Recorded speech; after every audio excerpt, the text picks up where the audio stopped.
Boys, a little bit of good and little bit of bad news. Thanks to the most recent investor report, we now know that RO3 is going to launch in 2026 in China. Globally, it's going to launch in 2027. Now, that is subject to change, but it could go either way, right? It can be earlier or it can be later. We don't really know at the moment. One thing is for sure, I'm going to be trying to dive into the China release so I can share content with you guys ahead of time. And also stay tuned for my next RO3 video. So if you want to be kept up to date with RO3 news, make sure you subscribe because I'm going to be dropping some pretty juicy details from the last co-creator meeting. As soon as it starts, we're gonna hit the ground running, whether it's going to be Rue China or Rue Global, right? Or even if it's like one of the pioneer tests. Now, you know, what they're doing right now, it kind of does like make sense because they do have Rue Classic, the no pay to win version of Ragnarok Origin, allegedly. For legal reasons, that's a joke. In a way, this is kind of good for us as consumers and a good way for them to show us that they're indeed capable of not making the same mistakes like they did in Rue Global, because from the co-creator meeting, I can tell from their tone that the reputation for greed is something that stresses them a lot, right? I don't think it's a wonder at this point that they know what we think. And they are deathly afraid of launching on certain platforms, even like Steam, for example, because, you know, they might just get review bombed, which is, you know, it's a logical line of thought and it makes sense. So they're definitely treading lightly, feeling out the community. As for us, though, all we can really do is kind of like wait and see. And as for me, all I can really do for you guys is share the news as soon as I get it. And there is quite a lot to unpack from the previous meeting.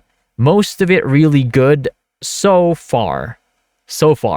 I mean, come on, like let's be real here. If at this point you still need me to remind you to be wary, then I don't know what to tell you. At the end of the day, it's you guys that subscribe to me, you guys that become YouTube members and donate to me, so I answer to you. And I don't answer to gravity. So it's going to be in my best interest to keep the trust between me and our community here. But this is something that gravity can kind of like use as a medium to soften the blow, because like right now, all they have historically is greed.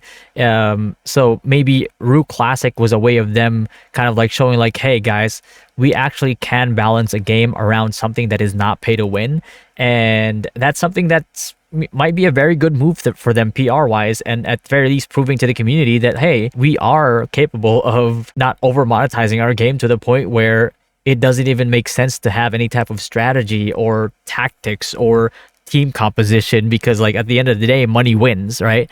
So I feel like it's a good step for them prior to RO3 launching, because now they can show it in Rue Classic, and when the Chinese version releases, they can show it there too. So that it's a two-step process for them that kind of proves that they can do it if they do it, right?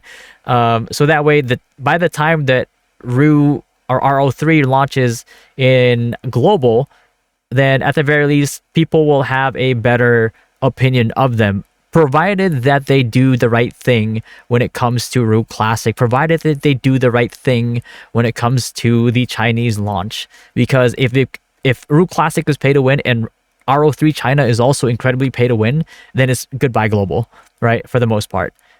People will have their fun for the first 1, 2, 3 months, and then as soon as like the pay to win is too much for people to really strategize against, then people are just going to leave the same way that they left Ragnarok Origin Global, right? So, you know, end of the day, so what's going to happen.